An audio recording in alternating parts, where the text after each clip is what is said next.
Welcome in. It's time for another morning espresso here on the SDH Network. I'm Jason Longshore. All the soccer news you need to know to end your week, Friday, January 17th. Let's get caught up on the Miguel Almiron sweepstakes when it comes to Atlanta United. Ben Jacobs of Give Me Sport reported last that Newcastle have verbally agreed to an offer of 8.5 million pounds. That's $10 million plus add-on fees. Atlanta's still working to finalize personal terms with Miguel Almiron and his agent, according to Ben Jacobs of Give Me Sport. Eddie Howe, Newcastle United manager, he spoke to the media ahead of tomorrow's match against his former club, Bournemouth. He didn't confirm anything either way. That's kind of how Eddie Howe is. But he did talk about Miguel Almiron's professionalism. He talked about the need to keep the rest of the group together. Said that they're expecting Almiron in for training today and expecting him to be part of the squad tomorrow. Eddie Howe said, with him currently, anything could happen, but my concern is getting the squad focused for tomorrow's game. He's been top class. As you know, his playing persona is this personality.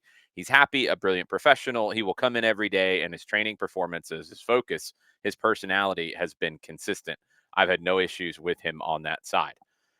Howe also went on to talk about PSR, which we talked about yesterday in the morning espresso, kind of, and the Atlanta Soccer Tonight special edition. It's the situation from a profitability and sustainability side of things with the Premier League and the rules and regulations that they have. Newcastle is up against it, and they do have to move on from players to be able to add players. So Eddie Howe said it's not ideal. I don't think it's ideal from anyone's viewpoint. From our side, they would like to keep the depth that they have, and they'd like to have Almiron be part of that depth, but he is surplus to their primary group in the squad. He's only started one Premier League game this year. They have a chance to make money on him that could then be put into the squad either in this window or next window. And that's kind of where it is. He said, we'll make more decisions not based on football, but based on decisions that we potentially have to make for the future. We'll let you know if any more updates come on Miguel Almiron. We'll let you know if any more updates come on Emmanuel Latte. He is expected to be with Middlesbrough this weekend, although that has not been confirmed as of yet. Last report there is that a verbal agreement was reached between Atlanta United and Middlesbrough. Have not heard any updates there yet. Have not heard any updates on the personal terms between Atlanta United and Emmanuel Latte. There was a report from a less reputable English media outlet that Atlanta United had made an official bid to Crystal Palace for Odson Edouard. I have not seen that echoed or picked up by any of the more reputable outlets or reporters. So I'm a little hesitant on that one, but that has been reported, and I'm sure many of you have seen it. I don't know if it's real or not. No clue. No clue. I have seen the Scottish reports about Kyogo and expectations that he will end up getting an offer from Rennes, but as we said days ago at the stage, that doesn't seem likely because there's been reporting from very early on out of France that the club did not want to make the offer while Jorge Sampaoli, the manager, did. There has not been any updates in terms of Atlanta United and Kyogo Furuhashi, and there has not been anything else out of Turkey or Poland about Piontek. So stay tuned to all of it. There could be a few more twists and turns as things develop in the silliest of seasons.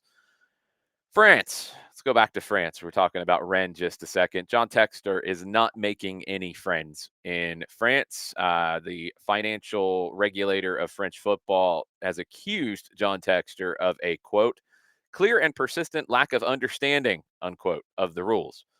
Textor, in a radio interview, said that the decision to provisionally relegate Lyon to the second division next season was, quote, preposterous.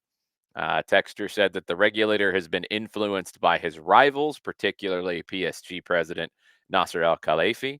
A PSG spokesperson said that Texter, quote, or made a quote, fool of himself through his crude and false comments about our president, club, and fans. Good times, John Texter. Aside from that, the French Football Federation has expressed some concerns about the league's overall broader financial health Broadcasting revenue of 500 million euro is half of what clubs were actually promised. Owners in the league are pushing for the league to create its own streaming platform. I don't know if that solves that issue or not. Be very curious to see. And as we've talked about many times, the French league is the fifth best league in the world. But I think that gap from five to others has dramatically closed at this point. The French league is not what it was. And when you're bringing in half of the broadcast revenue that you promised your clubs, that's a little concerning about where the future could be going. Some quick updates on silly season in Europe. German reports are suggesting Marcus Rashford could be a serious option for Borussia Dortmund. Kavica Kvaratskhelia of Napoli looks like he is going to PSG. Napoli have inquired to Manchester United about Alejandro Garnacho. Nothing is brewing there yet. Manchester City reportedly a verbal agreement to sign Eintracht Frankfurt's Omar Marmoush. And on the coaching side, Ole Gunnar Solskjaer could be headed to Besiktas in Turkey. It'd be his first job since leaving Manchester United.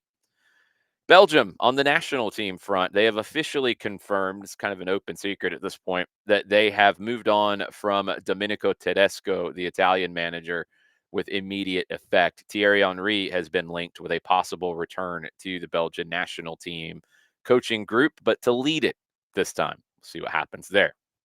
Naomi Girma, she has withdrawn from the U.S. women's national team's training camp that is going to be this weekend in Fort Lauderdale. Just a training camp, no games scheduled as part of it. The official reason was a calf issue. Girma is also being reportedly linked with a move to Europe. Could be the first $1 million transfer fee for a woman. Chelsea, Lyon, Arsenal are reported to be three clubs that are very interested in bringing in Naomi Girma. On the men's side, they play Venezuela on Saturday in Fort Lauderdale. Drake Callender is experiencing a minor muscle injury, and he has left the U.S. men's national team group and basically walked across the building to join Inter Miami's group for further evaluation and treatment. Speaking of Inter Miami, some MLS moves. They have signed 23-year-old defender Gonzalo Lujan from San Lorenzo in Argentina. He played for Javier Mascherano on the Olympic team for Argentina in 2024. He's played in Copa Libertadores, so Copa Sudamericana. He can play center back. He can play outside back. Miami have also signed our old friend in Atlanta, Rocco Rios Novo. He is on loan from Lanús. Lanús has had him under contract forever. He's been on loan to Atlanta twice. He's been on loan to the Phoenix Rising, where he played over 70 games. And now he goes on loan to Inter Miami. Never had a shot at Lanús. Uh, I don't know. It's a strange one. I always liked Rocco Rios Novo. A little bit undersized, but we'll be interested to see how his time in Phoenix has helped his development. New England, they have signed another old friend of Major League Soccer, Maxi Urruti. He was a free agent after playing last season for Platense in the Argentine First Division. Let's stay in Argentina. Austin, they have signed a 20-year-old midfielder from Instituto, Nicolas Dubersarski, sorry, not the typical Argentine last name. U22 initiative signing 5-year guaranteed deal through 2029. First year as a pro, he played 23 of Instituto's 27 games. Best finish for Instituto in the overall Argentine league standing since 1987. They finished 13th in the first division last season. LA Galaxy, they have signed JT Marcinkowski as a free agent, goalkeeper, formerly of San Jose. Nashville have signed veteran defender Andy Nahar, who is just over 30 years old, and it feels like he's been playing for pretty much his whole life. He was last with Olympia in Honduras. Real Salt Lake have signed 4 homegrown players, including their Academy Player of the Year, Owen Anderson. They have signed a 17-year-old winger, Aiden Hezarkani.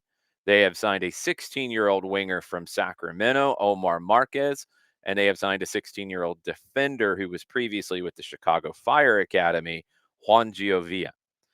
On the outgoing side, Red Bulls, they have transferred John Tolkien to Holston Kiel. That had been reported around a $3 million fee. Big move potentially for Tolkien. Big move for Coco Carrasquilla leaving Houston and joining Pumas. the largest transfer fee ever received by the Houston Dynamo. Last one from me, just a little nugget, and I'll be curious to see these as they continue to develop. World Cup 2026 organizing news. Seattle. The local Seattle organizing committee is partnering with 9 communities around the state of Washington to host local fan zones. The Seattle one's going to take place at Seattle Center. There's going to be others in other communities in the state of Washington. I love this idea.